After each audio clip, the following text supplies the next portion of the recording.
Ghislaine Béti-Dubuc. Aujourd'hui, on va faire un atelier sur le kombucha. Vous avez peut-être vu un atelier que j'avais fait sur les lactofermentations.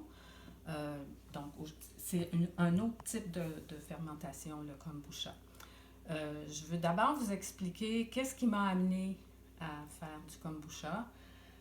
Quand j'enseignais, j'enseigne encore à Richemont, mais j'allais à une petite épicerie et je m'étais liée d'amitié avec la propriétaire.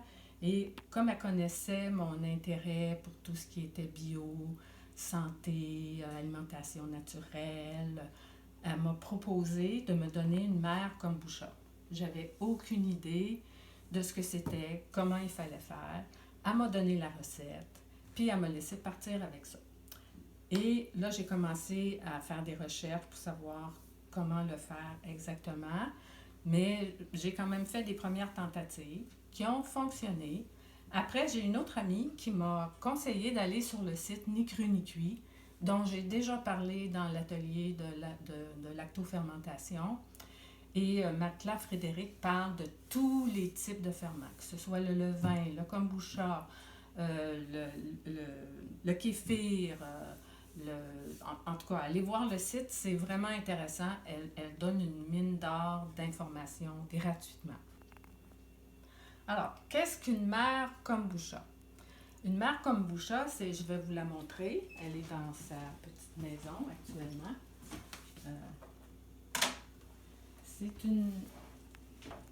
Elle est quand même assez épaisse ici. Elle baigne dans du liquide kombucha.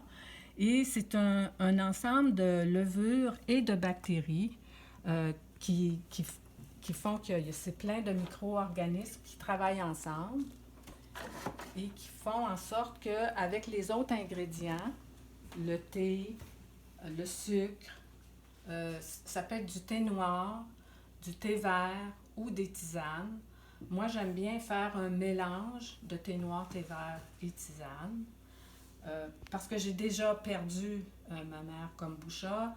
Je pense que c'est parce que je la faisais uniquement au thé vert, mais bon, semble-t-il que ça ne serait pas nécessairement la raison. Mais comme j'ai une petite crainte de revenir au thé vert seulement, je me suis dit, je vais m'assurer que le thé noir, qui serait plus actif, va faire en sorte que je ne raterai pas mon kombucha. Mais je continue de mettre du thé vert et je mets des tisanes. Pour réussir, le kombucha a besoin de conditions particulières. Donc, vous devez vous assurer que la température est stable et qu'elle se situe idéalement entre 23 et 27 degrés, mais il ne faut jamais aller en bas de 20 degrés ou au-dessus de 40 degrés. L'idéal, c'est entre 23 et 27. Donc, c'est pour ça que j'ai aménagé au-dessus du frigo. Mon chum m'a fait un trou en arrière pour que la chaleur du frigo monte. Et j'ai installé une lumière qui maintient une température stable. Donc, si l'été, il fait trop chaud, j'éteins la lumière, mais pendant l'hiver, je la laisse constamment allumée pour maintenir ma température. J'ai toujours un thermomètre à l'intérieur pour m'assurer que la température aussi est stable. Donc, si vous avez cette condition-là de température, vous êtes assuré là, de ne pas perdre votre mère kombucha à cause du fait qu'elle aurait eu trop froid. Il faut que ce soit aéré. Donc, pour ça, vous couvrez toujours votre kombucha avec un linge. Ça évite aussi que les moucherons s'installent dessus. Donc, si vous avez ces conditions-là, ça devrait bien fonctionner. Alors, on y va. Quand je ne fais pas de kombucha, je laisse toujours la mère kombucha dans son armoire à la chaleur. Là, quand je suis prête à en faire, là, évidemment, il faut que je la sorte de son contenant parce que je ne veux pas l'ébouillanter. Avec le kombucha dont j'ai besoin, 10% de toute ma préparation. Moi, je fais 4 litres. Sur Ni Cru Ni Cuit, elle fait par quantité de 1 litre.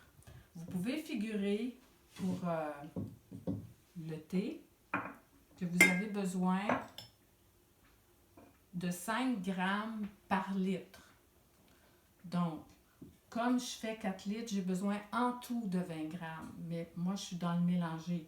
Alors ici, ça me donne 3 cuillères à soupe. Une cuillère à soupe, c'est à peu près ça, 5 grammes. Mais là, tu vois, j'en ai un peu plus. 2 cuillères à soupe de thé vert. Et je mets de l'hibiscus, qui rajoute encore un petit peu de goût acidulé. J'aime ça. Là, on prépare notre thé. Je fais bouillir l'eau. L'eau, ça doit être de l'eau de source ou de l'eau non chlorée. Donc, vous laissez, si vous n'avez pas d'eau de source, vous laissez reposer votre eau plusieurs heures pour que le chlore s'évapore. Bon, pendant que notre litre d'eau bouillait, se prépare à bouillir pour l'infusion de thé, on a versé ici 2 litres et demi d'eau de source. Bon, ça peut être, comme je disais, d'eau non chlorée. Et j'ai préparé 1 tasse et demie de sucre. Le sucre, ça peut être du sucre blond, du sucre blanc, ça peut être de la cassonade. L'important, c'est d'avoir vos équivalences là, de sucre. Donc, dans ce cas-ci, c'est 1 tasse et demie de sucre blond de canne que je vais mélanger avec une cuillère de bois. On essaie d'éviter les ustensiles en métal.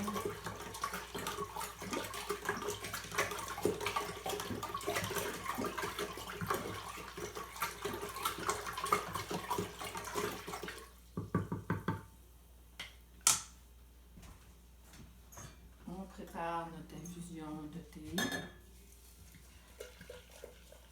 Bon, je ne fais pas bouillir l'eau. J'arrête un petit peu avant parce que je veux m'assurer de ne pas brûler mon thé vert. Le thé vert est plus fragile que le thé noir, mais je laisse infuser un petit peu plus longtemps pour être sûr que le thé noir va bien infuser. Et on attend que notre infusion soit prête. Bon, alors notre thé est infusé. On le laisse normalement infuser, moi je le laisse 10 minutes là, du fait que je n'ai pas laissé bouillir l'eau pour protéger mon thé vert. Alors, là on est rendu à intégrer le thé dans l'eau sucrée avec un tamis.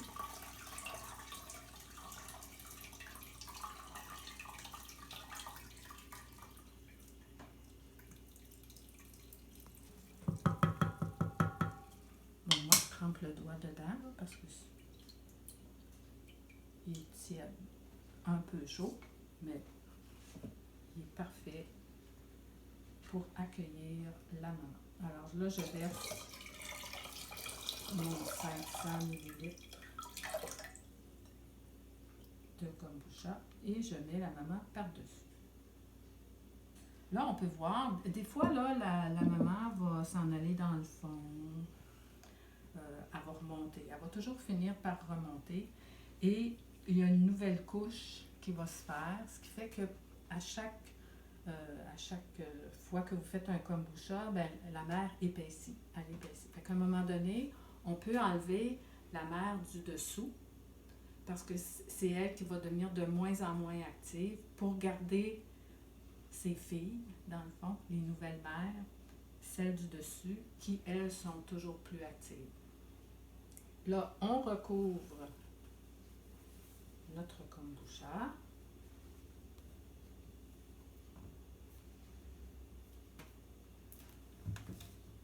Avec un élastique pour être sûr qu'il n'y aura pas de mouche à fruits. Et ça, c'est toujours périlleux.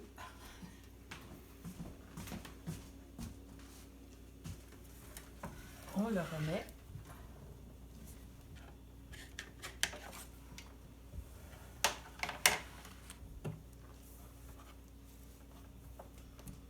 Je replace le thermomètre. Je vérifie régulièrement la température. Puis pour être sûr que c'est aéré, moi j'aime bien laisser la porte ouverte un peu.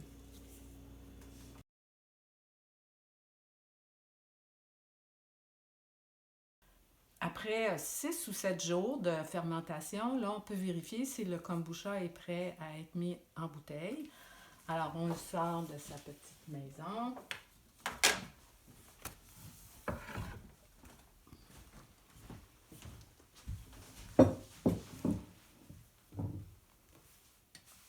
on le goûte.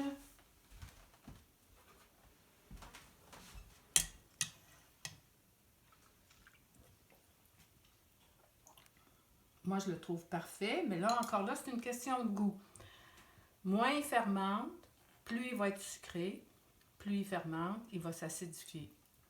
Moi, je l'aime bien avec un goût acidulé, mais où on a encore le goût du sucre. Alors là, je prends la mer.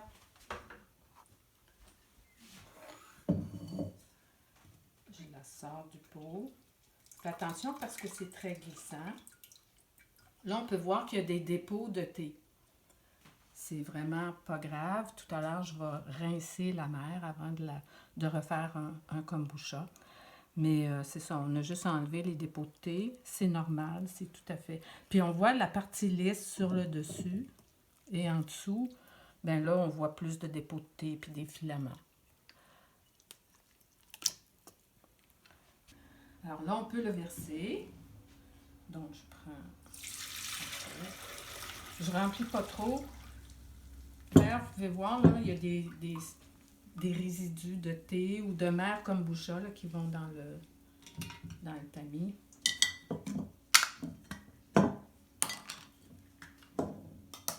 On verse dans nos pintes en verre. Ça peut être des bouteilles à joint de caoutchouc, là.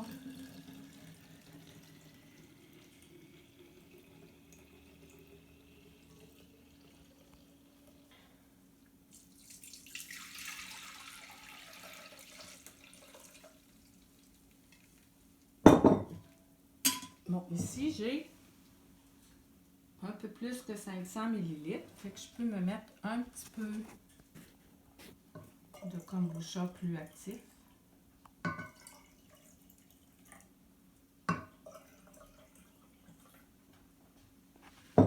Là, je suis à 500. Je le garde, même si j'en ai un peu plus. Parce que normalement, on garderait 400 ml. Du fait qu'on fait 4 litres de kombucha, on garde 10%. Donc, là, je mets ma mer de côté. Je la recouvre, surtout pendant l'été, à cause des petits moucherons qui adorent le kombucha. Alors, pour les empêcher d'aller se baigner dedans. À partir de là, je finis de remplir mes bouteilles.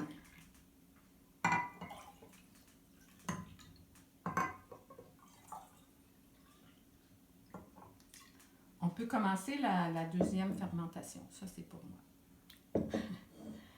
Donc, ce que j'aime bien faire, c'est différentes saveurs.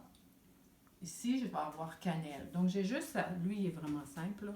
J'ai juste à plonger le bâton dedans, refermer le tout, mettre de côté.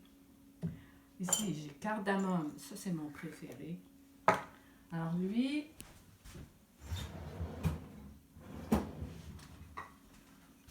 Je me prends 2 grains que je casse pour aller chercher, je ne sais pas à l'intérieur comment on peut appeler ça, là, le noyau, le pépin, les grains. On enlève, bon, ça n'a pas cassé.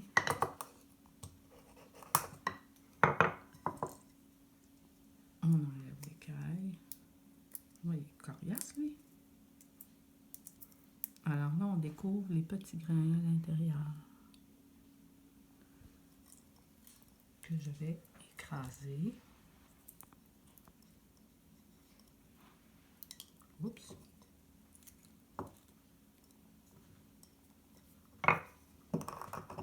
Grossièrement, là, tu n'as pas besoin d'être en poudre fine.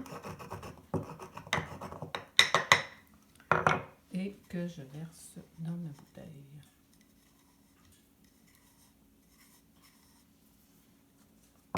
Je referme le tout. Et le dernier au gingembre que j'ai râpé. C'est l'équivalent d'une... Ça, vous y allez vraiment au goût. Moi, j'aime ça quand ça goûte beaucoup. J'aurais même pu en mettre un peu plus. Il va finir par descendre au fond. On ferme le tout.